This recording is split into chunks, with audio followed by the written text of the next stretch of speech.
Então, pessoal, essa parte de ato composto, de ato complexo, eu sei que é um assunto complexo que cai na sua prova. E a depender pelo teu livro, às vezes ele é mais atrapalha do que ajuda, porque você fica mais perdido do que tudo no mundo quando você lê o seu livro. Mas o que cai na sua prova é basicamente esse esquema, como eu já tinha dito para você.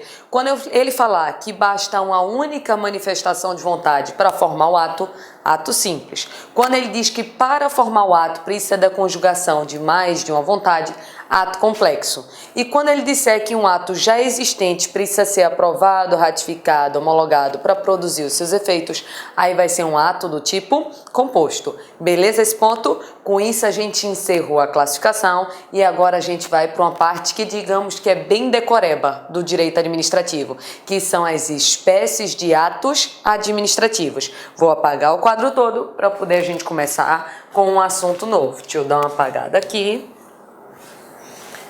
para poder começarmos a falar das espécies do ato administrativo.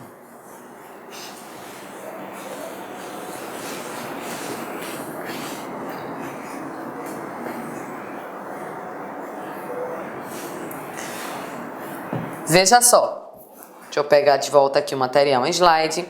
Então, classificação já foi. Vamos agora para as espécies de ato administrativo. O que a gente vai ver na espécie? O que a gente já viu até agora? Já viu conceito, já viu requisitos, que é aquilo que o ato precisa ter para ser considerado válido.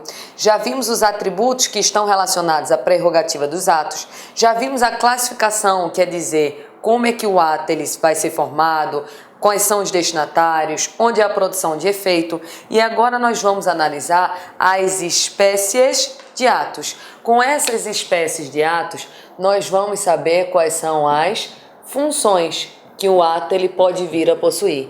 Então, espécie é saber qual função que aquele ato administrativo vai exercer. Tem a função normativa, a função enunciativa, a função punitiva, a função ordinatória e a função negocial. Primeiro vamos dar uma analisada de maneira geral e depois eu vou aprofundando esse tópico daqui, ó. Quando um ato é da espécie de ato normativo, para que a administração está fazendo isso daqui? A administração está produzindo algum tipo de quê? De norma. Então, ato normativo, a administração está produzindo algum tipo de norma. Com a função de quê? De viabilizar o cumprimento da lei. Sabe quando foi que nós já estudamos isso daqui? Quando estávamos estudando lá a parte de poderes, que estudamos o poder regulamentar. Aí o poder regulamentar, nós vimos o seguinte, é o poder onde a administração produz uma norma para dar fiel execução à lei. Aí demos como exemplo um decreto. Então, um decreto é um ato normativo, que é a administração produzindo uma norma para dar o quê? Cumprimento àquela lei. Beleza esse ponto? Vamos ver o resto. Eu estou só passando por cima. Além do ato normativo, existe o ato do tipo enunciativo. Olha pelo nome.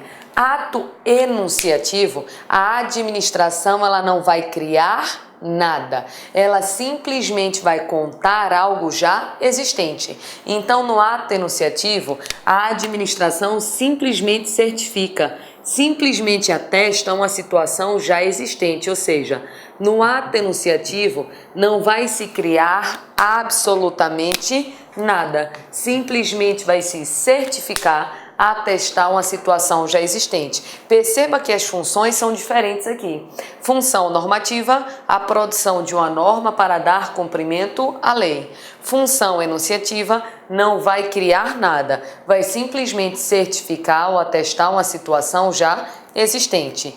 Temos aqui também a função punitiva. Esse eu acho que é o mais fácil de todos. Quando disser que um ato é da espécie ato punitivo, é porque a administração vai aplicar algum tipo de sanção, ou seja, algum tipo de punição. Então, temos ato normativo, temos ato enunciativo, temos ato punitivo. Beleza. Ato ordinatório, o que lembra o nome ordinatório para você? Ordinatório vem de ordem, de organização. Como assim ordem? Como assim organização? Lembra do poder hierárquico que nós estudamos há um tempo atrás?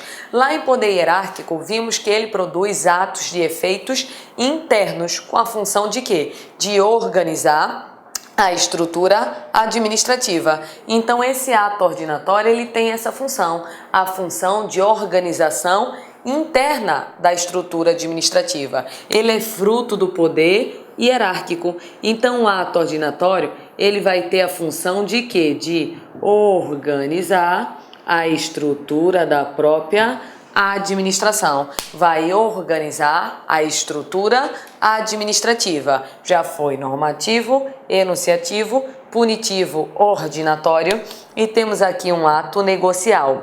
Eu não gosto muito desse nome ato negocial, porque negocial eu acho que lembra você negócio. É como se a administração estivesse fazendo algum tipo de negócio. Perceba o seguinte, quando eu digo assim, como é que anda fulaninha? Como é que anda Maria? Aí alguém me responde assim, Maria voltou para o interior dela e está lá com o negócio. Então, quando as pessoas na linguagem popular falam em negócio, geralmente elas estão falando que aquela pessoa abriu, sei lá, alguma coisa para vender, para lucrar. Só que aqui ato negocial não tem nada a ver com lucro, não tem nada a ver com comércio, tem a ver numa relação que a administração vai tratar com o particular. Então, ato negocial seria uma relação da administração para com o particular. Como assim? Seria mais ou menos no seguinte estilo. A administração vai dar uma autorização para que o particular coloque mesas e cadeiras na calçada do seu bar. Particular pediu autorização, a administração deu a autorização. Foi um ato do tipo negocial. Veja que eu não estou falando em comércio entre a administração e o particular, mas em liberação de uma atividade. Então aqui o ato negocial vai ser a concordância da administração para com a vontade de quem? Do particular. Então seria mais ou menos travar uma relação da administração com o particular. Seria travar aqui uma relação da administração com o particular. Perceba que cada espécie de ato vai ter uma função diferente. Função de criar normas, função de contar um fato que já existe, função de punir, função de organizar a administração e função de ter uma relação com o particular. Aí caiu neste ano de 2016, numa prova da banca do CESP, dizendo assim, que os atos normativos... Olá, meus amigos! E aí, gostou da aula do professor? Grande professor, estou aqui para dar um recado rapidinho. Quer assistir essa videoaula? Aliás, você quer fazer o nosso curso completaço, super competitivo, o melhor custo-benefício do mercado para o Tribunal Regional do Trabalho da 20ª Região, lá de Sergipe 2016? Então acesse lá concurso.com.br, que eu tenho absoluta certeza que você vai ter aí, vai se matricular, e eu tenho certeza que você não vai se arrepender. Aqui, repito, melhor custo-benefício da internet. Por quê? Porque nós temos professores aí de excelência, professores de altíssimo gabarito e, principalmente, nós temos o personal coach. Personal é pessoal e coach é treinador. Então, aqui você estuda em regime de metas. O seu treinador pessoal, todo dia você vai ter uma meta e essa meta vai ser decisiva na sua aprovação. Cumpra com as suas metas de estudos, cumpra com a sua obrigação de fazer as atividades pedagógicas, que você vai ficar competitivo e vai fazer uma grande prova, tá certo? Espero você, um forte abraço. Já esqueceram, você quer o material dessa aula? Vai lá no nosso site, baixa lá, clica lá em documentos, faz o download do material gratuitamente. Forte abraço, fique com Deus e espero vocês aqui no LAC Concursos.